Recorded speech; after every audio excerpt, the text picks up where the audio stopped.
which we're willing to, and a governor, thank God, who's supportive, is willing to fast track, these kinds of projects that can create revenue. Our challenge is the grid and the transmission of the power. Now, if I may, Mr. Chairman, there's no secret, way back in the Wahey administration, that we really looked at public utilities as being, because of the state of Hawaii's unique situation, looking at it as being a consumer-owned industry. As a matter of fact, if you look way back in '78 when we allowed, HEI and other public utilities to use the credit, in other words, the state, you can borrow, using our credit lines, you can borrow money at 1 to 1.5%. The whole thought was to get our energy companies moving, knowing where we were going, and that would decrease, the cost of energy to Hawaii, which unfortunately never happened. So as far as your Water Land Committee is concerned, we have done a lot this past session in order to expedite these processes. I have a letter. Unfortunately, we were not able to get the resolution out. This would address our present situation, which is dealing with the whole thing on the geothermal energy royalties. And it wasn't for no support. The Senate got it out, but I think the House, as you all know, we were kind of jammed at the end, of session. And I think that this resolution just simply, because I know our Energy Committee Chairman, from the House, can attest to the fact that they did waive the resolution to the Finance Committee, and unfortunately it just fell through the cracks. So I've initiated a letter to the President of the Senate as well as to the Speaker to see if that they would pursue our request to have the auditor, look into what is currently going on, with our geothermal energy situation here in the state of Hawaii, involving the companies that are involved, with this, so that we in fact can get a really good hand, and hoping that we'll be able to get it 20 plus days prior to the next reconvening of the legislature, so that we really can start to move forward on these issues. There's just no doubt in my mind that it has to be done. And what I'm saying is that it's there. Yeah, we have 3 of our department heads that are sitting on the Public Lands Corporation, and that's our department head, Chidlim, representing DBED, Calvert, representing Budget and Finance, and Bruce Copra, who represents DAGS. Of course, it's William Isla sits on it, simply because it's the Public Lands Development Corporation. And the governor is moving quickly. I think the Senate has already sent their nominee up. For the Senate has a choice of 1, and House has a choice of 1. And those nominations that are being already sent, to the governor for consideration. So I envision this board to be up and running quickly. Thank you, Senator. So this is kind of, as I said, we've come a long ways in trying to make this kind of joint venture work. And yeah, and as far as I'm concerned, I think this is an excellent beginning, for this kind of relationship.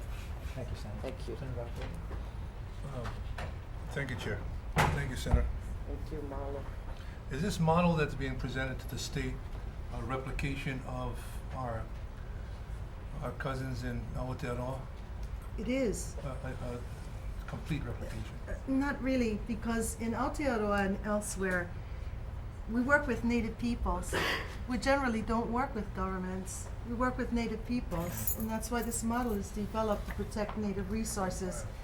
But the reason why it fits here is because here, it's not a Maori trust that is a trustee, but the state of Hawaii that is a trustee for both the public and the Native. So it just worked out very well for us here. There is a difference, though, in that in Aotearoa, it would be Maori trustees that we'd be talking to, as opposed to the government. But there, they are the trustees, and they own the resources. They come through their settlements. They take not only their land, but they own the geothermal beneath it. That is not the case in Hawaii. Is not the case. So we just switch out Maori Trust for State of Hawaii in this case? And I think so, yes. Everything else is the same, the small formula, business. the formulas, the percentages and such? Yeah. I see, okay. Yeah. All right, That was my question. Thank you. Chair. Okay. Karen Tanaka, are you here? Yeah, another hearing. Thank you. We have some, Karen's in the wrong parking place, and we don't want her car to get towed away, so. Sorry. Members, any other questions for the panel? Or comments? Chair? Yes. During your presentation, there was some discussion about the use of the royalties for further exploration of the geothermal resource.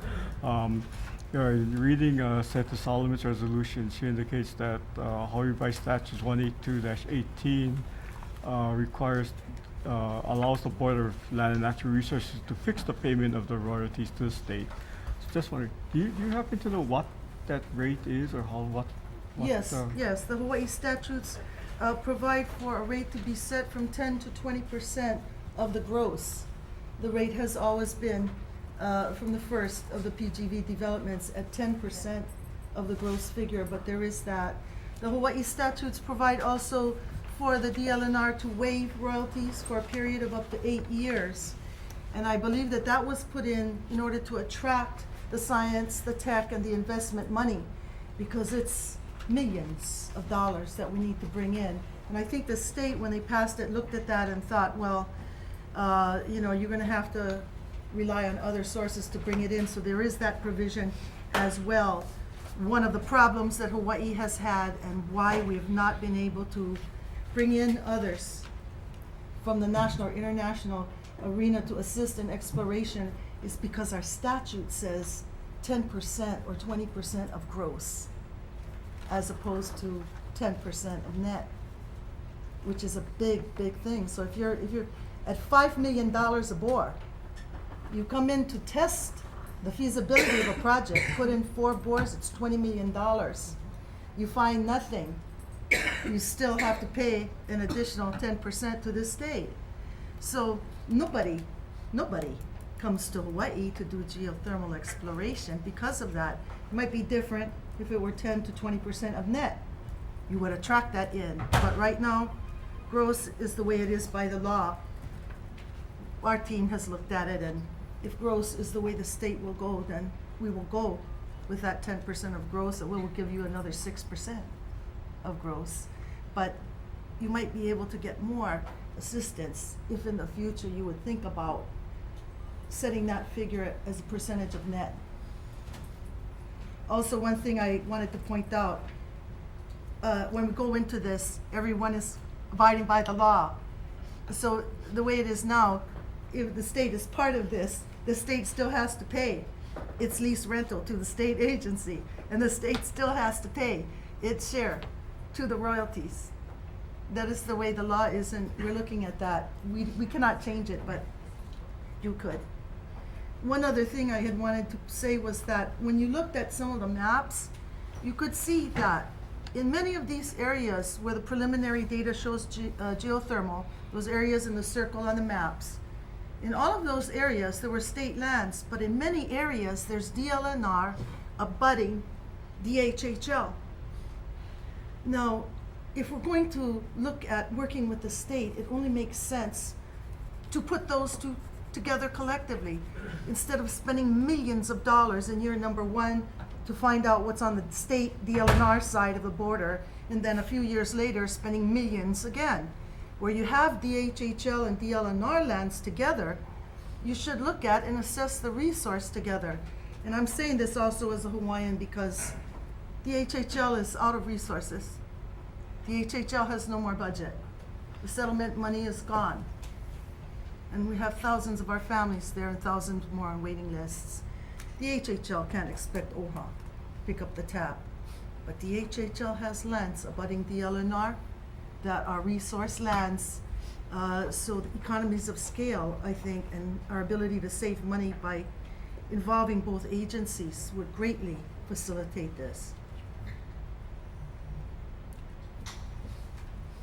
Thank you, Melanie. Richard, you had mentioned the potential of 200 megawatts on the Big Island, geothermal. But what is the potential on Maui? What are we talking about, ballpark figures for the whole? Well,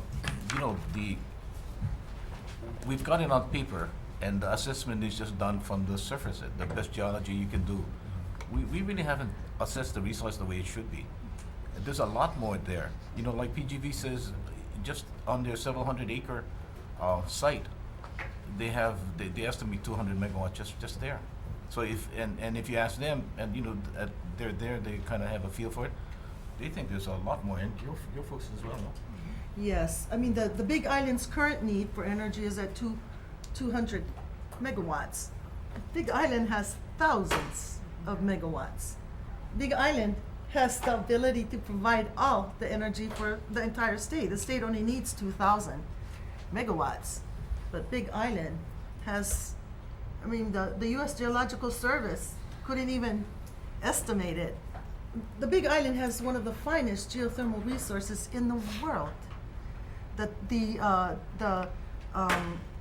Kawerau field that is considered now the primary field in the Pacific is still listed as being second to the Big Island, even though there's no data on Big Island, only because the geothermal world knows Tutupele's energy.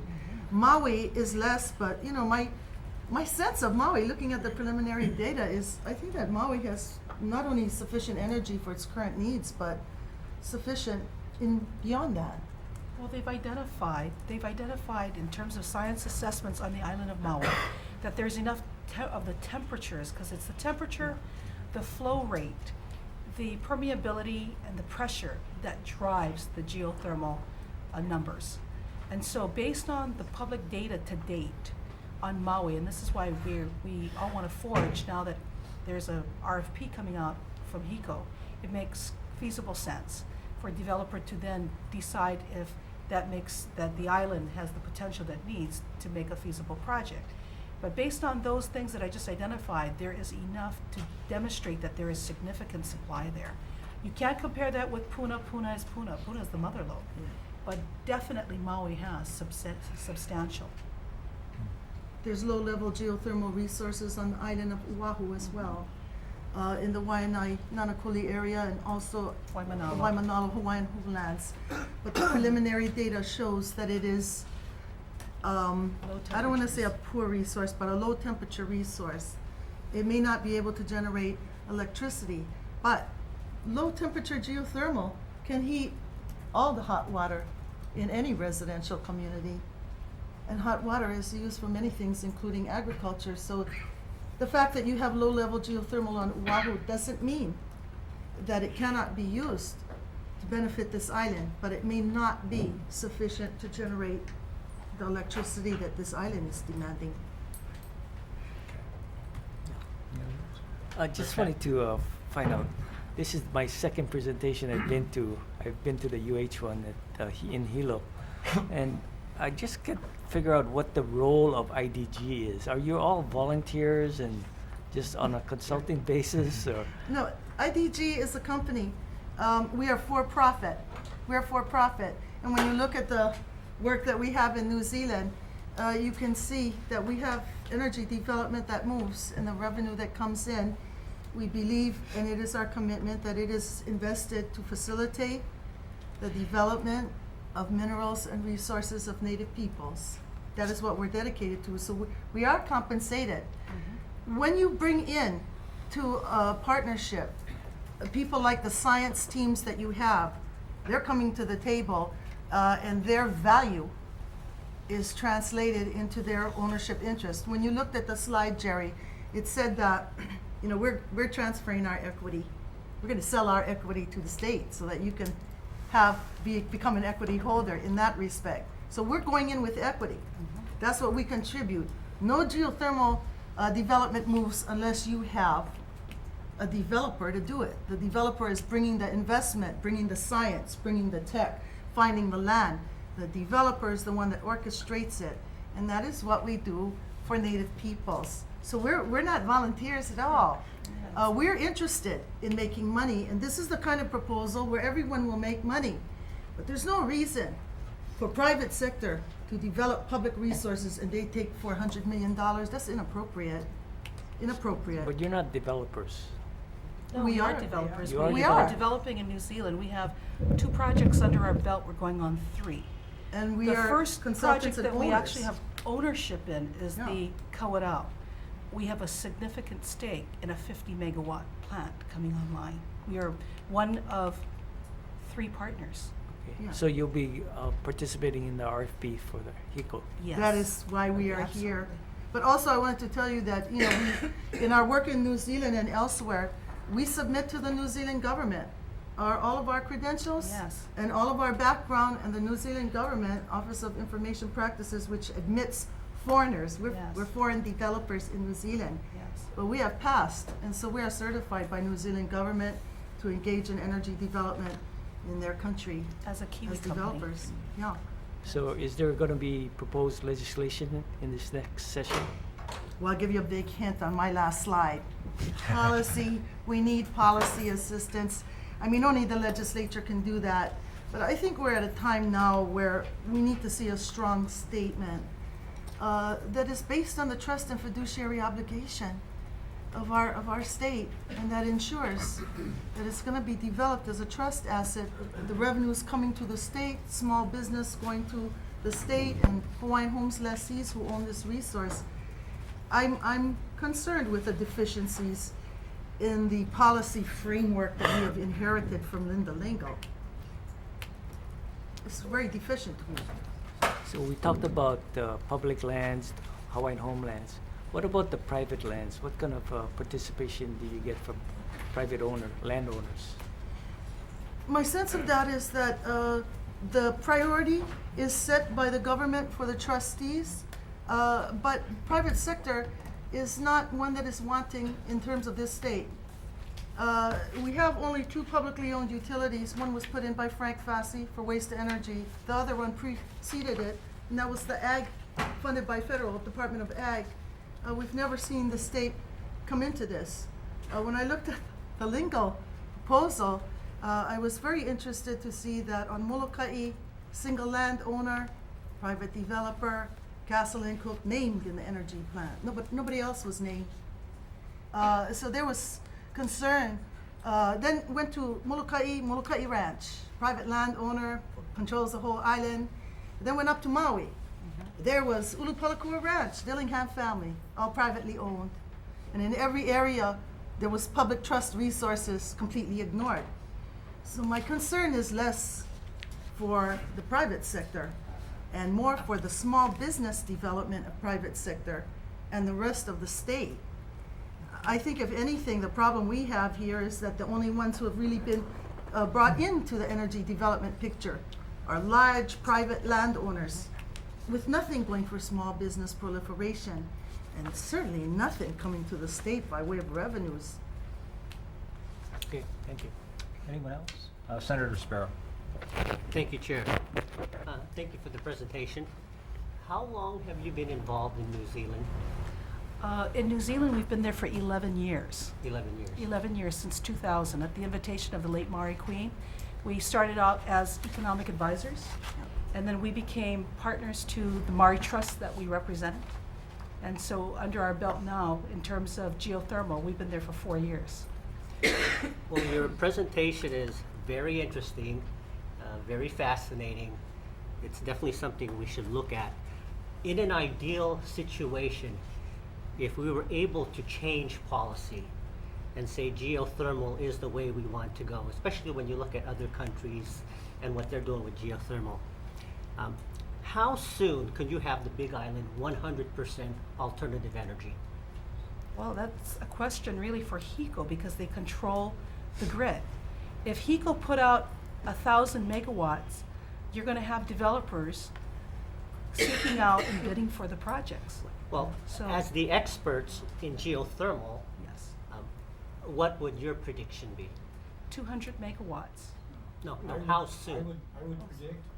Because the time is of the essence when we're talking about is. peak oil and the billions of dollars that we're I exporting. would predict that within 10 years, we'd have 1,000 megawatts off of the big island itself. 1,000, 1,000. okay. But So you need within, a market. But that's not what the big island needs. The big island needs only 200 megawatts. Right. I understand. So how do you get that to the rest of the state? And That's you said the question. state needs 2,000? 2,000, So we'd For be. non-peak, for Non-peak. non-peak. non-peak. Okay, Peak is 2,400. That's right. 2,400. It takes about 4 years moving from the beginning of the construction period to the time of production. That's why you look at a 50-year lease, but you're calculating based on 46. Right. You don't have revenues to share till that 4-year period passes, because you have to build a plant and connect it to the grid. The thing is that that plant could be a 100 megawatt plant, Correct. or it could be 50 or 25, but you double and triple your costs and the time delay. That's why I'm saying, I mean, I don't know what we're doing. On the Big Island, we need only 200 megawatts. We need to have a 100 megawatt plant on the Hilo side and 100 on the Kona side. But we cannot do it in a cost-effective way, because Helco is only putting out an RFP for 50 megawatts. Well, this is the first time I've heard and seen your presentation, You know, and I'm sure I'll certainly talk with my colleagues and with HECO and to see how viable and feasible and get their opinion.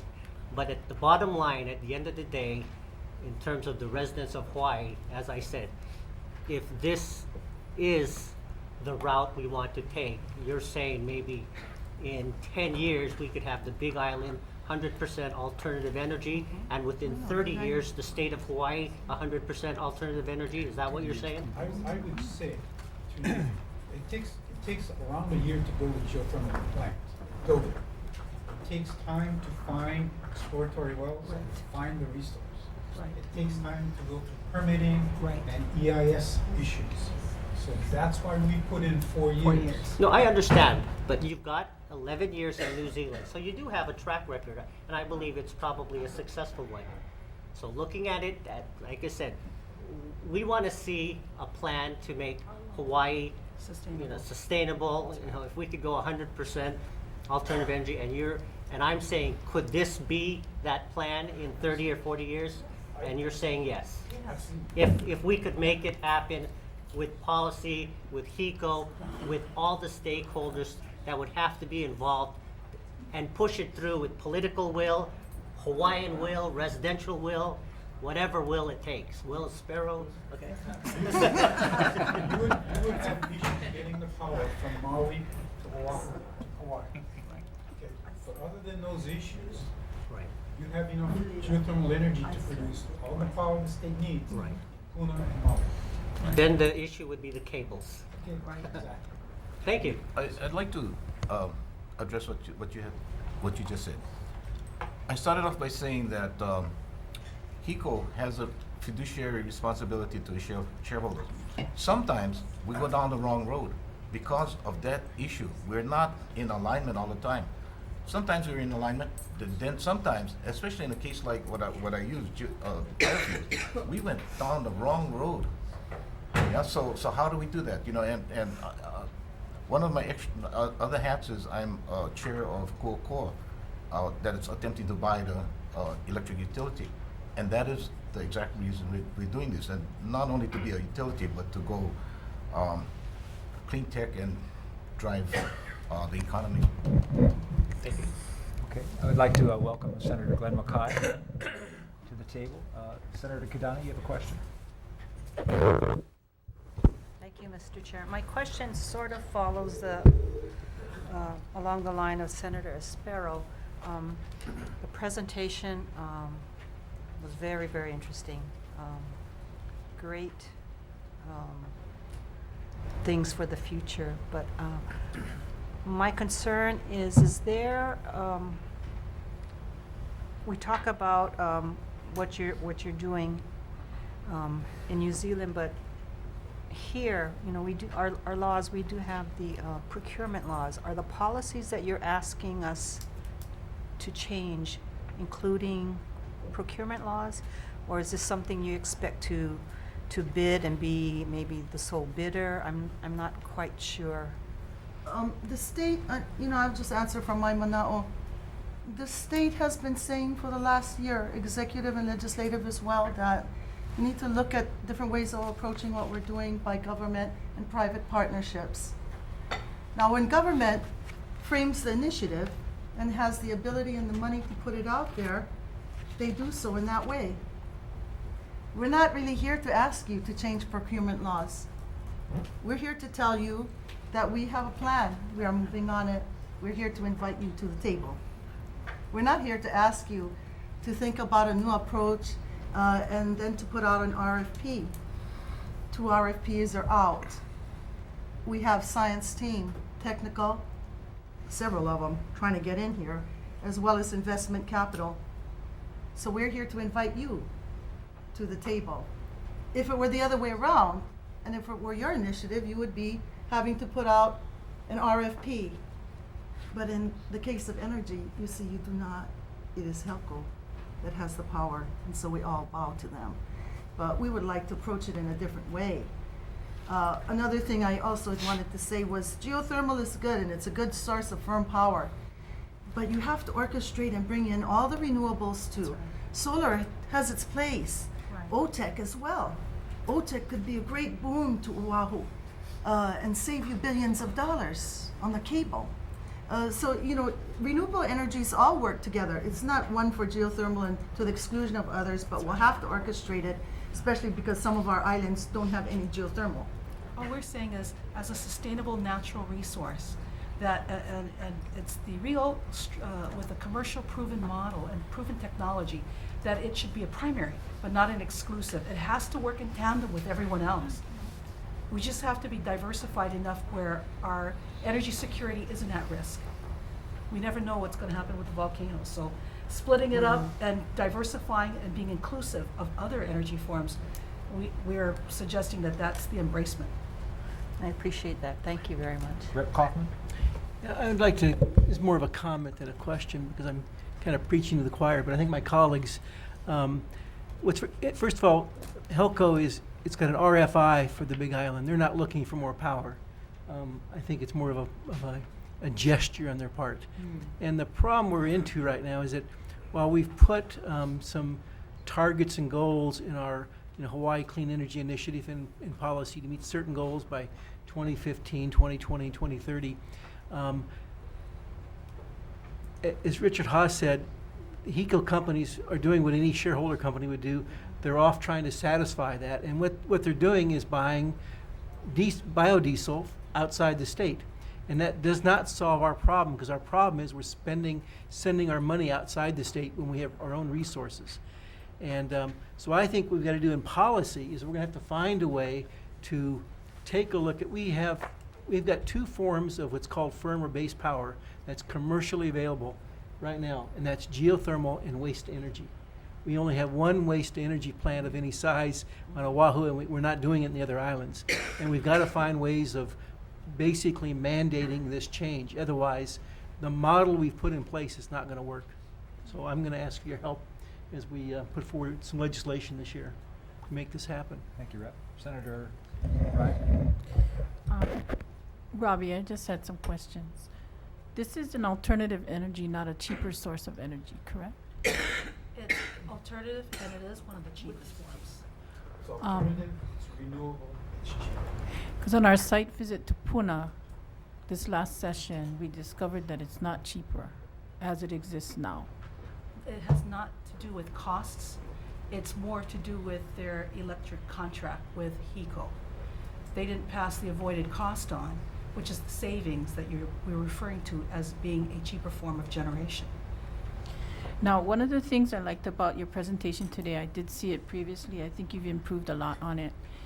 I like that you mentioned the growing the industry itself here in Hawaii, creating industrial parts manufacturing to support the geothermal, and also that your CCP model. I noticed you had a copyright symbol next to it. So I think that's what makes it different from other companies or private entities that probably will go for the RFP. Definitely. You know, I want to make a comment. IDG doesn't pretend to be an ORMAT or a major producer like an ORMAT type, a Mighty River Power, some of the big players in the scope of the geothermal industry. They have been around, they've been pioneers. We are a boutique development company that has sizable investments in New Zealand in geothermal development. We described our ownership in this, in one of the power plants going on to our second. We're relatively new in the industry in terms of it of it being a viable industry. What we've done, however, is we've cultivated and created a model in New Zealand that works hand in hand with the Maori landowners. We created protocols to have their involvement in the ownership of the development of their own resource. Through that model, because down in New Zealand, you've got 6 HECOs that are owned by the government called state-owned enterprises. And then you've got other private developers as well. So it's a very mature market, and it's a very mature market for geothermal and renewables. We've learned quite a bit. For example, in New Zealand, every generator has the right to distribute their generation. Why? Because the grid is owned by a quasi-government entity called Transpower. So it sort of removes the handprints of any kind of conflicts. In New Zealand, every generator can participate in what they call a spot market. So there's a way to be able to distribute and take the risk as a developer in any given project. So what IDG is saying is we've come up with a successful working model in New Zealand as a boutique company working with Maori owners. In Hawaii, the Ceded Lands Trust includes Native owners. There's the public and Native. So what we're saying under our model as the state being the trustee of this resource through these trusts for the trust lands is that we have a working model that the Maoris benefited from through jobs, through scholarships, through equity ownership in the development of their resource. Historically and traditionally, they've never been included in the ownership. It's been all lease. It was through that model in New Zealand that we came up with the model to Hawaii to come back and include the state in ownership. It doesn't have to be ownership in the form of a formalized kind of a partnership, but being able to benefit from equity-like returns to the leverage of your resources. As Millie Lenny pointed out, the private developers are doing very fine with the development of their resources. We're yet to look at what the state can do and how the state can benefit from this leverage in the same way that we're doing it in New Zealand. Now, on the policy end that you're asking us to consider, in the past, the legislature has helped private business in one sector or another. Are you coming to us to share the uniqueness, first of all, of how you would have the shared benefit for the public in competition with others who might be private entities bidding? I mean, what is it that you are hoping that the legislature will provide? In terms A greater, a bigger equal playing field for bidding? I'm not sure. That's pretty much it. I mean, and what we're saying, as Millie Lenny pointed out, is we have a model that's working in New Zealand, and for all the right reasons, we're bringing it back to Hawaii, and we're saying, hey, there's more here than just generating electricity and distributing it in the grid. The use of energy to drive the economy, as Richard just explained. So if we're generating the electricity, and there's a way that we can benefit the community by making available a steam for a cottage industry, for economic development, that is where the whole idea of the community trust at $1.25 million a year we would be distributing from our annual cash flows back to the community. Because the one thing that happens in communities when you go to them, they want a capacity built, but a'ole the cash. There's no money, there's no capital that they can do that with. So if we're providing the engine of generation of steam to the community, and we provide this community trust with annual cash flows, that's what propagates business. It's capital and assets. So if you've got the energy, you've got the cash, you can go propagate business, and guess what? Hawaii becomes that much more healthier in terms of economic development. And that's where our model speaks to. My last comment is that I think it was important that you pointed out that the geothermal has to work in concert with other resources for energy, Absolutely. not pretend to be the sole No. source. Not at all. We understand and we agree that there needs to be a diversified approach. We're just saying that when you look at our resources with a proven commercial model, with proven technology, we have something here that can, and it's a firm power. So it should be a significant contributor in terms of providing energy. And we're at embryonic stages right now because the bulk of all of our energy comes from fossil fuel. So if we're utilizing a natural resource, a sustainable resource like geothermal, and geothermal, the uniqueness is it's the management, because it doesn't renew itself like the sun, solar, or wind. It remains the same in terms of its temperatures, but you cannot in any way you have to manage it properly. In New Zealand, they have a process for that. It's called a steam field management plan.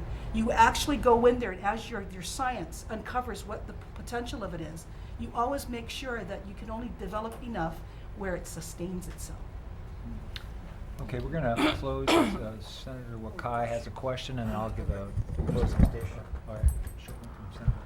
Thank you. I appreciate the work that you've done in thinking this entire approach through. I mean, I think if the wind folks did as much work as you did here, they wouldn't be getting the pushback that they're getting on Molokai and Lanai. But what troubles me about the policy discussion about alternative energy is that it always seems to be Oahu-centric. We're creating power to feed the Oahu monster that gobbles up so much energy. And I'd like to see us maybe turn the discussion to the fact that there's so much available power on the Big Island, and you're going to start off at 50 megawatts perhaps, and maybe get to 200 megawatts, and maybe have the ability to go to 1,000. But there is talk about, well, you're going to somehow have to send the power back to Oahu at a certain point, versus maybe we should look at the Big Island as an economic driver and start cultivating economic forces there to grow development there, rather than always bringing stuff back to Oahu and relying on a cable that has issues with that as well. But having said that, I think one of the big beneficiaries, if we were going to go down this route, should be the people of the Big Island. This is their resource, but I'm not clear as to what exactly the cost savings are going to be for the Big Island folks. I'm looking at the slide here that says that you can produce geothermal 8 cents. HECO ultimately charges the people of the Big Island 39 cents. But if we were to go with your plan, at least at the 50 megawatt and perhaps in the future at 200 megawatts, how much would the people of the Big Island be paying for power instead of 39 cents as they're paying now? Mel, I'll let you answer that. You know, we're actually, that was the, when we started our workshop in Puna a few months ago, that was the graph we used. But Senator, it's no longer accurate because now we're paying 45. It's just in a few months it's gone from 39 to that. Now when you look at the 8 cents that you're paying now and the cost for ORMAT, it's because they put it in 20 years ago, 17 years ago. They're in production, so they're no longer having to cover their production cost. If you started from today, started looking at it, I'd say what, maybe definitely would be over 10, maybe 12 cents in terms of today's cost, because you're going to pay today's costs for building that and for putting in all the rest of what you have to put in all the way to the grid. And as you know, that is usually passed on to the ratepayer.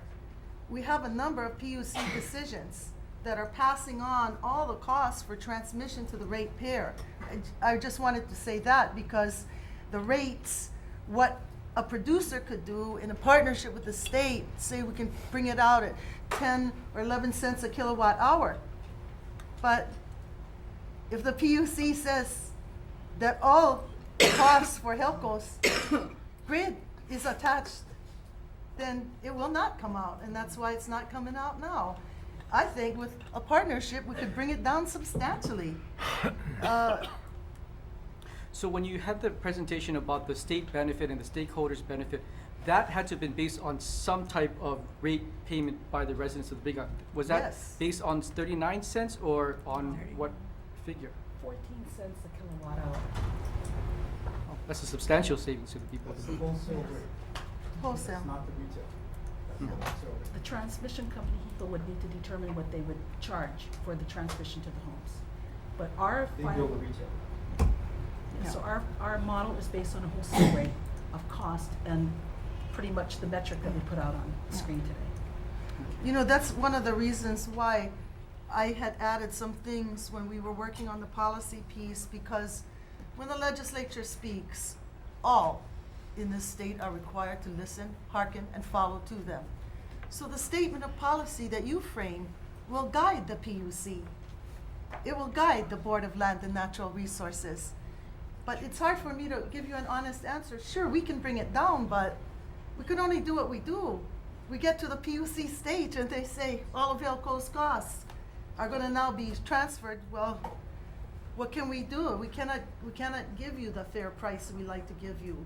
But with an overarching policy, then it will orchestrate everyone marching to the beat that the legislature sets, including people like Mina, Morita, and even the board and people like Chair Ayla and others, because they will have a unifying policy. One final question, though.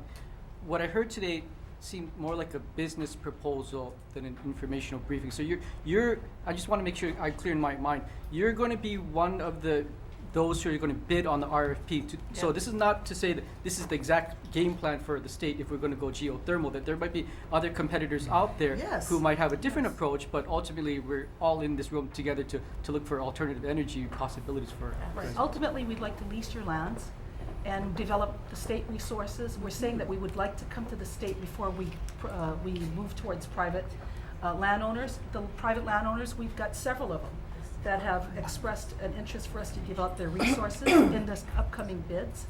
And as I explained, because of what we're doing with the Maori Trust in New Zealand and creating community benefits and whatnot, it just made good sense to come back to our state and start dealing with our resources. That's what we've been hearing all legislative session, that the committees, the state needs the alternative income to run the state, and that's where our whole business model was based on, coming back and creating a model for the state. This So- presentation could be divided into two parts, because what we were doing was talking about geothermal. We were advocating that alternative. But on the other hand, we are also a business, a for-profit business that has a model, and I would say sometimes the obvious is not so obvious. The difference is going with a commercial developer or a developer that is not from the state. They won't offer you what we have built into our proposal, because being Hawaii citizens and Native Hawaiians, we're looking at this as a way to keep that money in Hawaii. Our community trust, if for instance we didn't have control over the retail price, we can lower the wholesale price. We don't have control over the retail price. Our commitment to putting money into a community trust might be the answer to that, by providing other benefits to the community. But that's the difference. That's why we're here, because we believe that this money should be staying here to help our people. If this doesn't work, we would continue with our development, and we would have to go out and look for a commercial partner. Hopefully, we don't have to do that, and it would be a tragedy, we think. When you look at where the monies are going now, they're going right out of the state. The profit is going out of the state. We need to keep some of that here. If I can just have a minute, I would like to introduce Patricia Talbert, who is our corporate counsel. Did you have something to say, Patricia? Thank you. I'm Patricia Medina Talbert, born and raised in. Please come forward. Born and raised in Kahiki, went to the Kamehameha schools. Please come I forward. We want you to come forward so you It's can. okay, it's okay. No, it's okay. No, you no, want it's to being on the televised, so everyone can. I'm the person that, the local girl that can do Haole speak. So I work on the mainland for IDG. I'm part of the team, and there are a few questions here that I would just like to add to. Number one, can this be done in our lifetime? It can be, because we have an example globally. In Iceland, in our lifetime, Iceland burnt fossil fuels. When you look at the pictures of Reykjavik, their capital, there was a black cloud of pollution that was settling on Reykjavik. They used to use their geothermal wells to wash their clothes, and you would see the women literally there washing their clothes. In our lifetime, Reykjavik now, if you take that same photo, it's clean skies. They became the top 5 countries in the world per capita income. Unfortunately, their country tanked with the international recession, but that's what they did in Reykjavik. So in answer to your question, can it be done in our lifetime? Yes. And I think we're here to tell you the urgency of that, not only for self-sustainability and all those other factors that IDG has discussed, but it's doable. And that's the thing that's critical. It's doable. And if you want to know exactly where it's been doable, Iceland's a good example. They threw off, and what Mililani was talking about, they threw off the resources that are byproducts of geothermal. They've attracted, we know that Google was interested in going there, because when you have low-cost energy, technology that consumes electricity at high cost is interested in going to a country and setting up their IT base in a place like Iceland. So in answer to that question, Next, what does IDG bring to the table? I'm part of the group that goes into the Wall Streets, the Morgan Stanleys of the world, who have said that one of the top 3 priorities of their investment portfolio is renewable and alternative energy. When I sit down and talk about what IDG is doing, you need to understand that IDG's native-to-native model is turning the business world on its head. This is how I look at it. When the conquering peoples came, they pushed the indigenous people onto the lands that were not favorable, that were not desirable. Then the conquering peoples used up all of the desirable lands, and lo and behold, they need more resources. So guess who's sitting on the resources? Now all of a sudden, the junk land has become valuable. But now everybody's a little bit smarter, and thanks to the work that the UN has been doing on the rights of indigenous people, we're not willing to go for a few beads, maybe some puka shells or something like that. We now understand that we have to be more akamai about the way we use our natural resources. Some of the basic tenets of IDG's native-to-native policy is that land resource is not for sale. And when we speak to you, the important thing for the state to acknowledge and understand is previously, because you owned the land and the resource, you were just expected to also bring the money to develop the resource. However, IDG says no, there is an intrinsic value to the ownership of this land and resources because it's becoming more dear in this global economy. So what was said in the presentation, and I know it's hard to pick out what the critical issues are, but that IDG attaches an intrinsic value through the work of Keli'i and his son to the resource that is brought to the table, and that in turn entitles you to a benefit in the project. And that is our model, which is truly unique. What does IDG bring? In Aotearoa, in the Kawarau project, it had to raise 225 million New Zealand in order to get that project going. IDG did that. We went to the Wall Streets. Robbie and I are part of the fundraising committee, not committee, but effort as well as others on the team. We went around the globe multiple times, talking to everybody in the world that is interested. In Hawaii, we anticipate that the 50 megawatt is going to cost at least 150 million US. Where's that money coming from? IDG is here to say that is our responsibility. We're not looking to the state. We're not looking to any other public agency to put it up because we cannot do that, not to the labor unions. We take on that responsibility. But we also understand that in Hawaii, because it's so near and dear to our heart, we're tired of having private industry engaging in privatization of resources that go out of our community. What this is all about and why it is that someone like Robbie has been able to pull a team like this together, each of us mature in our own ways, each of us established, if you will, in our professions, is that we believe as part Hawaiians and as residents of the islands that we are right to decide on our own destiny. And so that's why we're here. But I wanted to specifically add, just because, and just as a further sort of footnote, when I speak to the people on Wall Street, they understand that also what IDG brings is that there are risk factors that are identified in any development project. One of them is government. Another is, the not in my backyard people, the NIMBY people. And all of these other things, these are the risks that are evaluated by Wall Street's, the Wall Street globally of the world, because we've spoken to some of the largest international financial institutions, the Babcock and Browns of the world.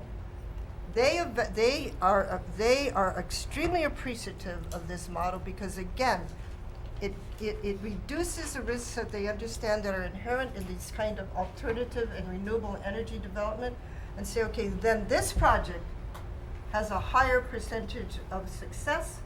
There may be another one, as we saw with Mililani, where the developer, whose name we all know, was coming in, but they did not have the community support. Shut it down. So although we talk in maybe colloquial language, you need to understand, just because of IDG's very broad experience, that again, the Wall Streets of those who would invest in renewable energy projects understand and equate these things as risks to development. So thank you. I just wanted to add that. Thank you, Patricia. Thank you very much. Senator Kahele, you had a question? Yeah, thank you, Mr. Chairman. Thank you for your presentation. I'm sitting here and I can see a lot of moving parts in the scenario. about making Hawaii a better, more sustainable energy-wise.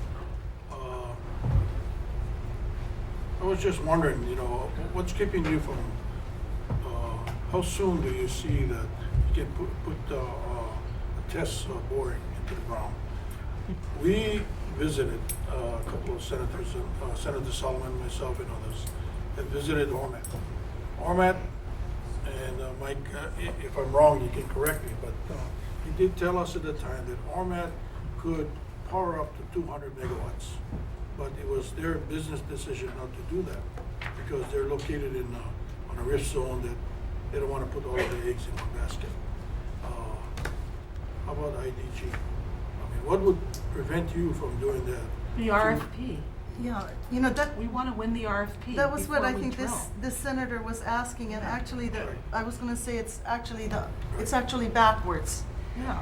Here's what has happened, here's what happens in our Can I state. finish your Helco thought? puts it out, we have to respond. Right. We'd like to go out and do some exploratory. We can't do it in our state. Part of the moving parts that I see is, and you talked about it, the PUC, Public Utilities Commission, and the administration's, I guess how the administration is going to respond. And here, my good friend Richard Hart talked back there that time is of the essence. And this legislature is not going to reconvene until next January. So, how quickly can we move? I mean, you move. I think the policy- Who needs to step up to the plate? Who needs to step up now? That's why we Make went it to see happen. Alapaki Nahale'a. We heard the statements, we saw the legislation passing. We know the geothermal is DHHL and DLNR lands. That's why we went to see them, Gil, to let them know, because the timetable is already set. We have an RFI that came out for the Big Island. Last year, a request for information on firm power came out from Maui. Those are the only two things that we can respond to now. I find it very interesting, though, the request for information and interest on Maui comes out about a year and a half ago, but years ago. Ormat went there, got 9,000 acres from Ulapalakua Ranch. I would have liked to know that. I would have liked to know that, so we could have been ready, but nobody told us that. We just have the first RFI for Big Island. Helco wants West Hawaii. They're already commencing with exploratory work for private parties at Hualalai. Hualalai is not a geothermal subzone, is not. But we know from HECO that they're working to turn it into one. What we're saying is that it's not supposed to happen that way. It's not a strange coincidence that that's happening. Right now, HECO is saying we're going to move with energy on Maui and on the Big Island. We're saying we're ready to move. We want the state to be our partner. We want to move for the public and the native. We could go out and talk with private landowners, and Robbie is right, we do have them, because some businesses in energy in Hawaii have looked at us and they are very, very interested in us. What we're saying to them right now is, we will consider them, but our first priority is not private sector, is not. Our priority is our own people's land, and that is with the state. What's really happening is they're calling the shots. They're moving ahead on Maui. They're moving ahead on the Big Island while we're waiting. We have the science and tech partners. We have investment partners. We wait on the state. And to add to that, the issue is you cannot just go out on Maui or in Puna and say, okay, you know what, we're bringing in a rig, we're going to start drilling. You need permits, you need consents, you need the authority to do that. So I think what we're saying back to you is it's all doable, but until the award is given permitting any entity, IDG, whoever it is, to go on the land to start drilling, private or not, that kuleana is within the right of HECO and whoever else. So, and I'm going to add something else as well. There's things afoot that we're trying to understand. We spoke about the grid. I think Senator Solomon spoke about that. There was a project, and I'm not aware. I don't know whether or not you're aware, but there's a smart grid project that was announced in May of 2011 on Maui. It is a consortium effort between Japan and the United States. HECO, University of Hawaii, State of Hawaii is involved in this. The entities from Japan are the likes of Hitachi and Nissan. They are bringing in consultants on Maui to prepare a consultant's report that is going to be out in September of 2011, giving recommendations about a smart grid. The reality of the grid in Hawaii is that it was almost obsolete as soon as it was built. And so we have to think of this globally. What is the state going to do in terms of accommodating, if you want to move quickly in our lifetime, this renewable energy insurgence into the grid? How is that going to be accommodated? On why is Maui the site where this project is going up? Is that, and perhaps you have the answer, why is it not Big Island? But there are things afoot that we have to think about comprehensively. And so, separate apart whether or not it's ORMAT or not, we believe that it's important to offer an alternative to the community where it's involved. But also, this issue of what's going on in Maui with the grid, the fact that we couldn't just go there and start drilling, is really in the control of entities like HECO. Okay. But, you know, the next step, Yeah. what you're saying, what do we have to do? You know, right now, we know these RFPs are out. We know that they're looking at Ulupalakua for private development. We also know DHHL and DLNR land are on the other side. Now's the time to talk with our chairs of DHHL and DLNR and say, hey, you know, we'd like to put together something. I think Malama is saying, let's take a look at this new legislation for the corporate mechanism for the state. I've looked at it generally. It's not online.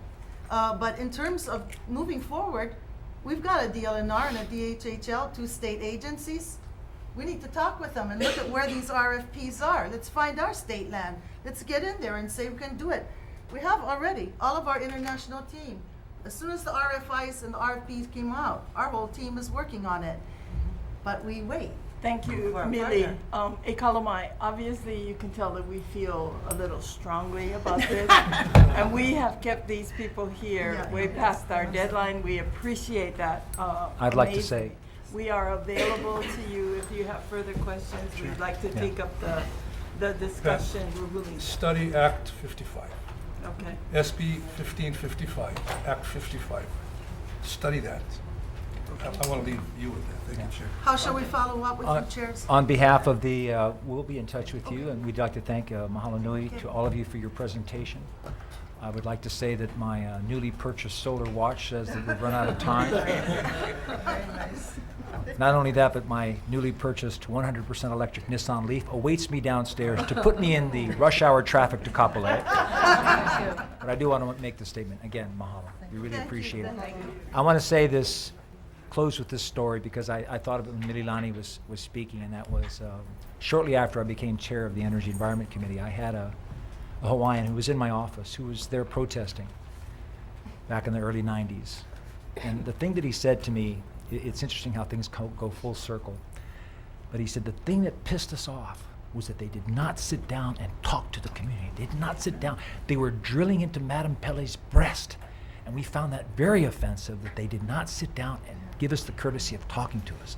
And then he paused, and he looked at me and he said, but times have changed. Now we're looking at that breast milk from Madame Pelle as nourishing all of our islands and getting us off of foreign oil. So it's interesting that this is all just to hear the conversation that is taking place. And again, mahalo. So I'll adjourn. Thank you so much.